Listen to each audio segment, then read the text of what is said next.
Esse homem que carregou uma vasta experiência, em cada momento que ele vivia, ele recebia da parte de Deus inspiração para escrever um salmo. Quando menino, cuidando das ovelhas do seu pai, ele é inspirado a escrever, a quem diga, que é o primeiro salmo da sua vida, que é o Salmo 23. Até as expressões é fácil de você perceber que foi uma pessoa um pouco infantil que escreveu. O Senhor é o meu pastor, e nada me faltará. Deitar-me faz em verdes pastos, guia-me mansamente a águas tranquilas, refrigera a minha alma, guia-me pelas veredas da justiça, por amor do seu nome.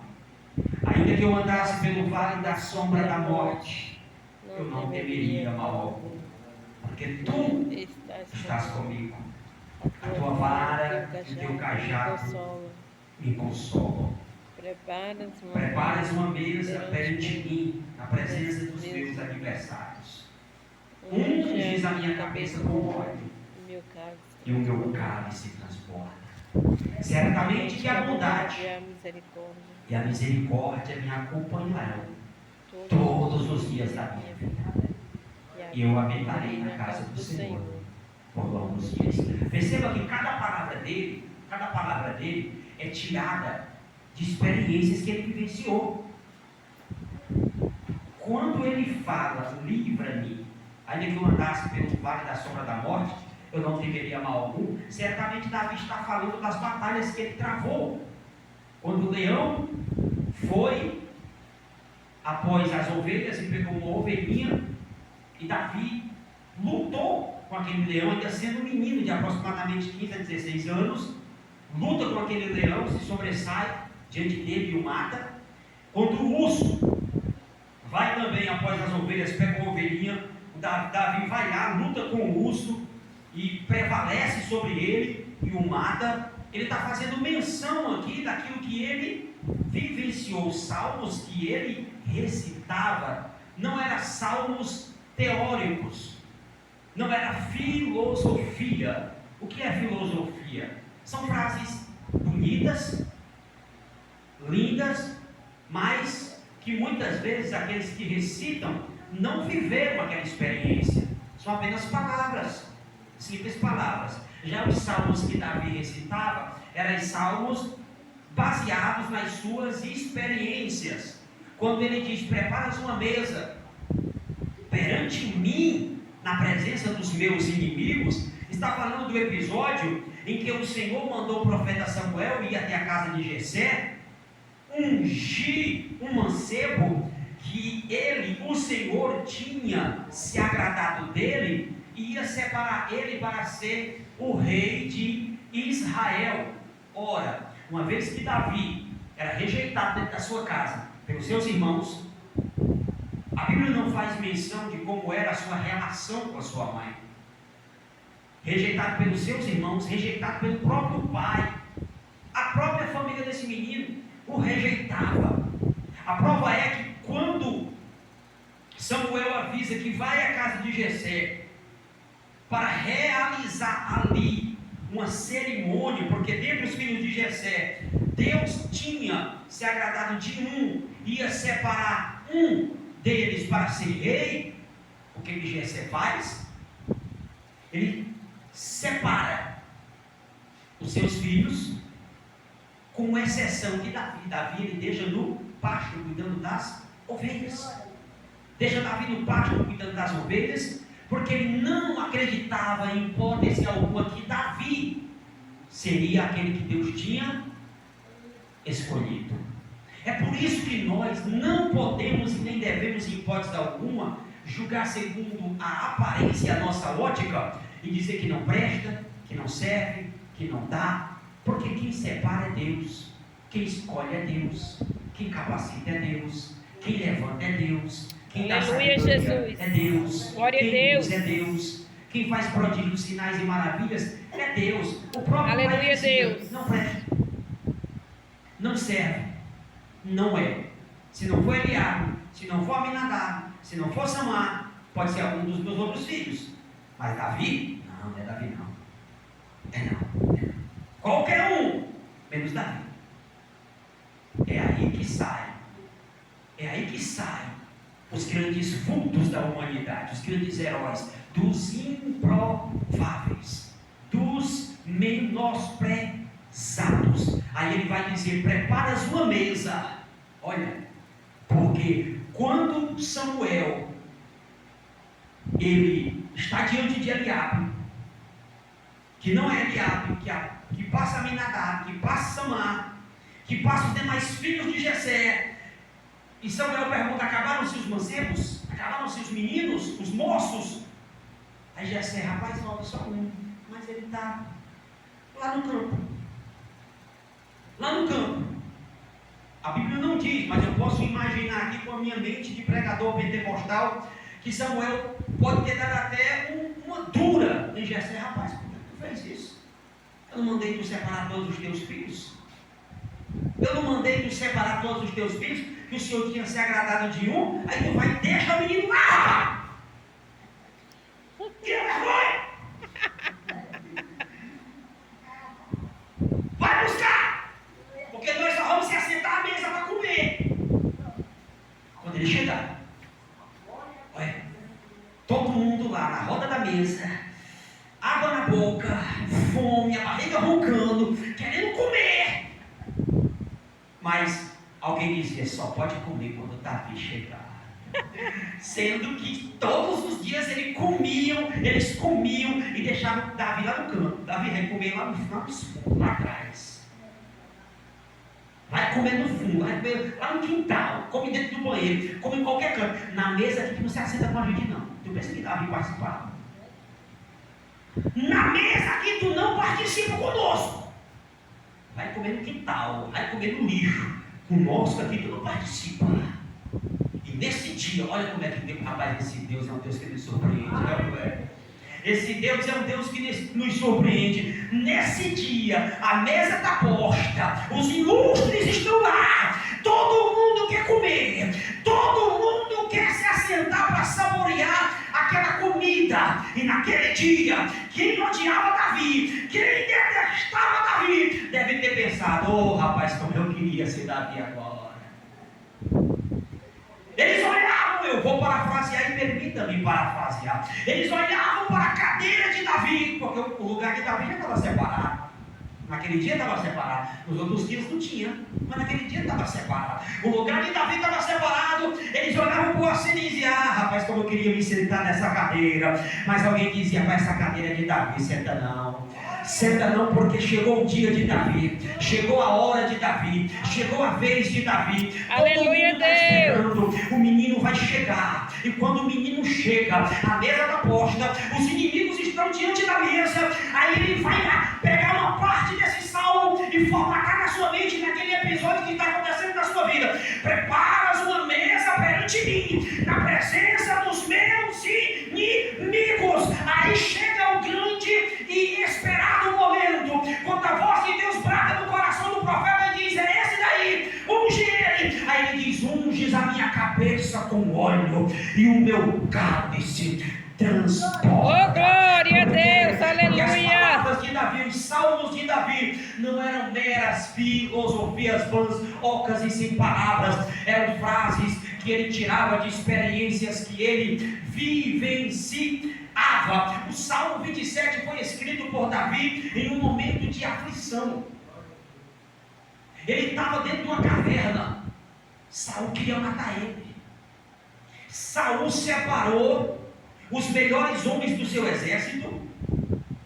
Saul separou os melhores caçadores do seu tempo, vasculhadores da sua época, e disse: vão pelas cavernas, vão pelos vales, vão pelos montes, vão pelas florestas, pelos vilarejos, adentrai a todos os lugares, trazei-me Davi. Eu quero Davi, trazei-me Davi. E há um exército à procura desse menino. É por isso que ele diz: ainda que o exército me cercasse, o meu coração não temeria. Ele tinha certeza que ele estava cercado por um exército inteiro estava à procura dele, porque o rei queria a cabeça dele. Saul queria a cabeça de Davi de um jeito ou de outro. Ele está escondido dentro de uma caverna. Não acharam Davi, não porque as pessoas que estavam procurando eram irresponsáveis e não tinham capacidade de achar. Não acharam porque foi Deus que escondeu Davi. E quando Deus nos esconde, o diabo não nos encontra. Aleluia, quando Deus esconde, o diabo não vai te achar, não. Glória a Deus. O inimigo não vai te encontrar de forma alguma. Se tu está no esconderijo do Altíssimo, descansa o teu coração, reclina a tua cabeça no teu travesseiro durante a noite, vai dormir o sono do justo, dorme até a baba correr no canto da boca. Aleluia, Deus. Dorme sossegada, porque tu está escondido e escondida em Deus. Oh, glória a Deus. Por isso que ele fala aqui, ó, o Senhor é a minha luz e a minha salvação, a quem temerei. O Senhor é a força da minha vida, de quem me recearei. Quando os malvados, os meus adversários, os meus inimigos investiram contra mim para comer as minhas carnes, tropeçaram e caíram. Ainda que o exército me cercasse, um exército inteiro está à procura de um homem, mas não conseguiram encontrar, porque ele estava escondido em Deus. As frases de Davi não eram frases de efeito, eram salmos que ele tirava de lições que Deus fazia com que ele vivenciasse. Perceba a confiança, perceba o grau de maturidade nas palavras de Davi. Ele alcançou um patamar de intimidade grande com Deus. Sabe por quê? Porque quem forjou isso foi os vales. Quem forjou isso foi os desertos. Quem forjou isso foi as perseguições, foi as aflições, foi as tribulações. A confiança nas palavras desse homem. Imagine um homem falar uma palavra dessa: ainda que um exército me cercasse. Se dois cercar a gente hoje, a gente fica com medo. Ainda se o exército me cercasse, o meu coração não temeria. Confiança. Ele espera na sua confiança, não de forma aleatória, oca, vazia. Ele espera na sua confiança porque ele tinha vivenciado aquilo. Uma coisa, irmão, é eu chegar em cima desse púlpito e eu pregar teoria. Uma coisa é eu chegar em cima desse púlpito e eu pregar teoria. Outra coisa é eu chegar em cima desse púlpito e eu pregar aquilo que eu vivenciei, fato.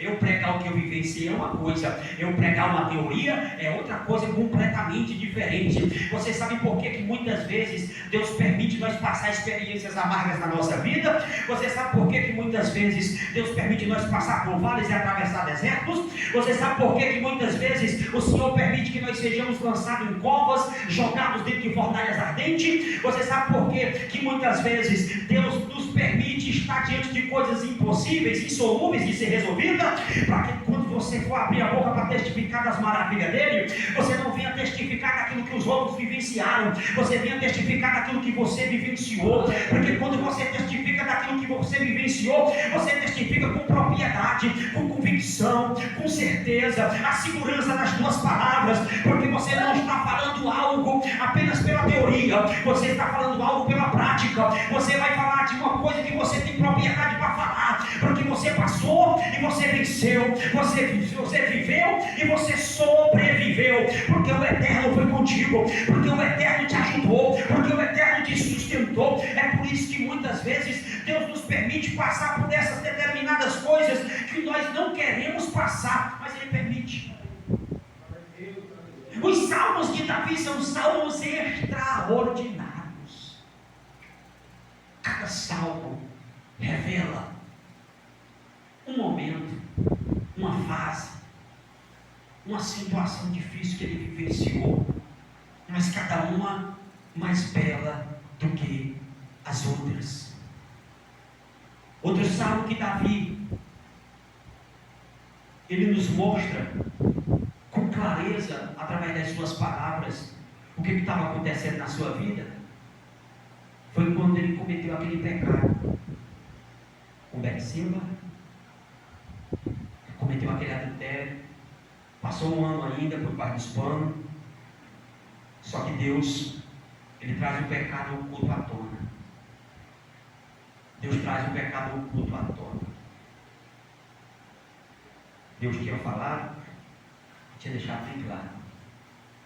Um ano depois, o menino nasce. Deus enviou o profeta à casa de Davi. O profeta ele é inteligente, né?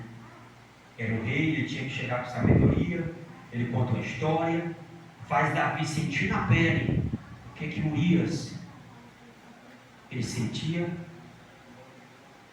Quando Davi sente na pele, ele diz: digno de morte é o homem que fez tal coisa.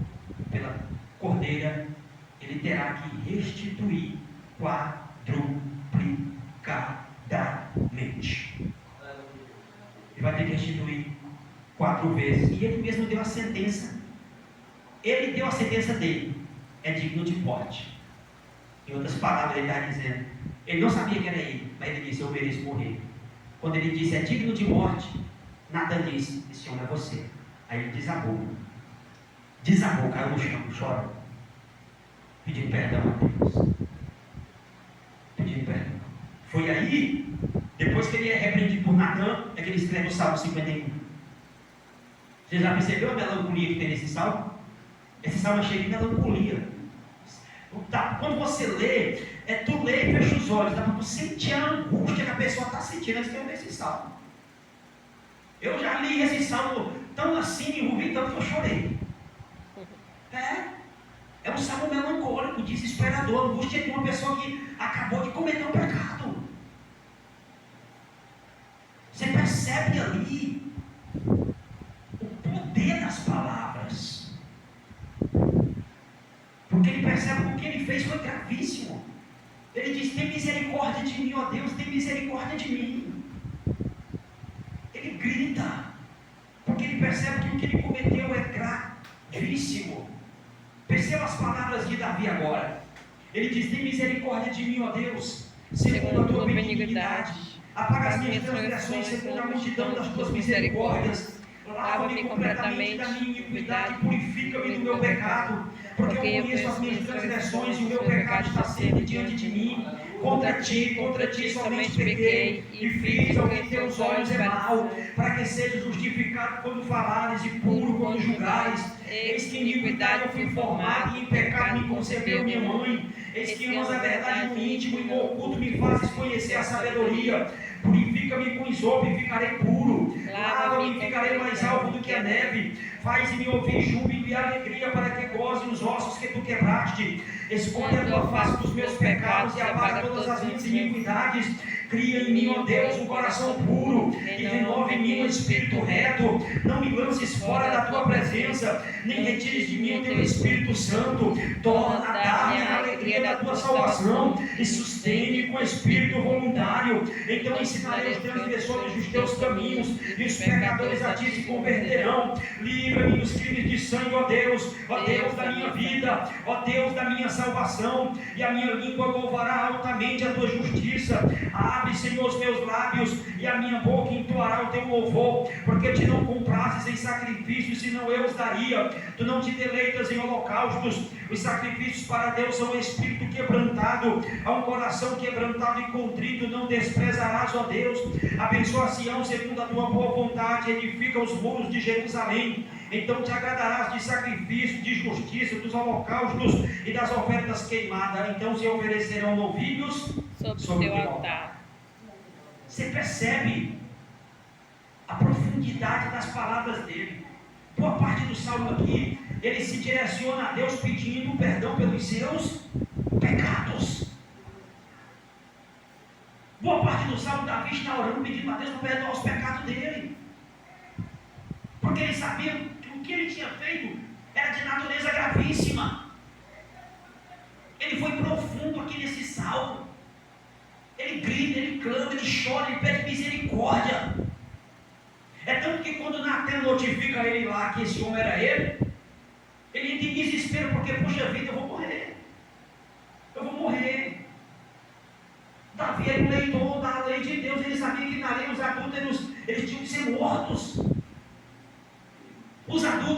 ser mortos. O pecado de adultério era punido com a morte. E quando ele mesmo dá a sentença, que Natan diz: esse homem é tu, ele cai no chão aos prantos, chorando. Ao que Natan diz? Ei, Deus transpassou o teu pecado. Tu não vai morrer, mas a tua casa vai sofrer. Os teus filhos vão morrer. Quantos filhos Davi perdeu? Quantos? 3. O pecado tem consequência. O pecado tem consequência. 3 filhos. Fora uma filha que teve que ser violentada pelo próprio irmão. 3 filhos mortos. O recém-nascido, né? 3 filhos que morreram. E uma filha violentada pelo próprio irmão. Aqui nesse salmo ele revela, através das suas palavras, a sua angústia, a sua aflição.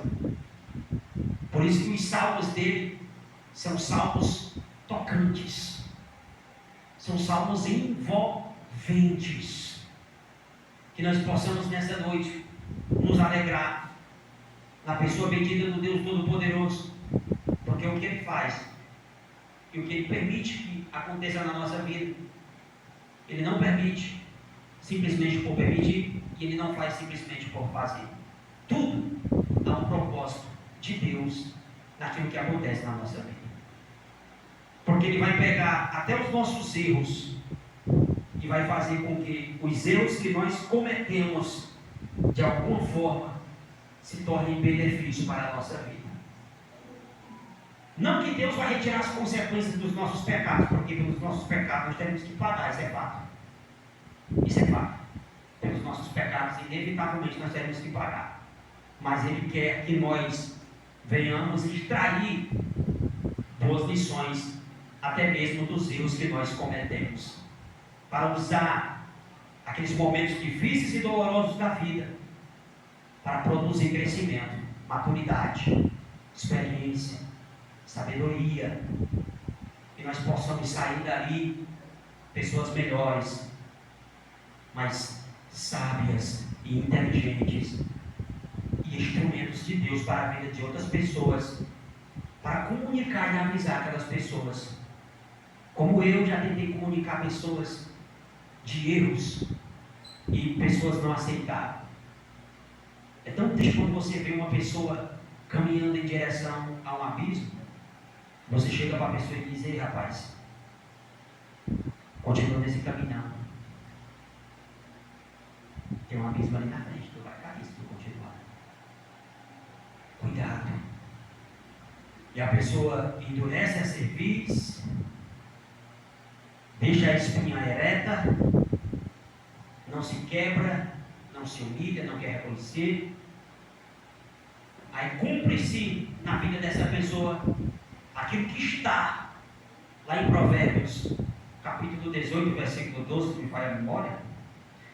Antes de ser quebrantado, eleva-se o coração do homem, e diante da honra vai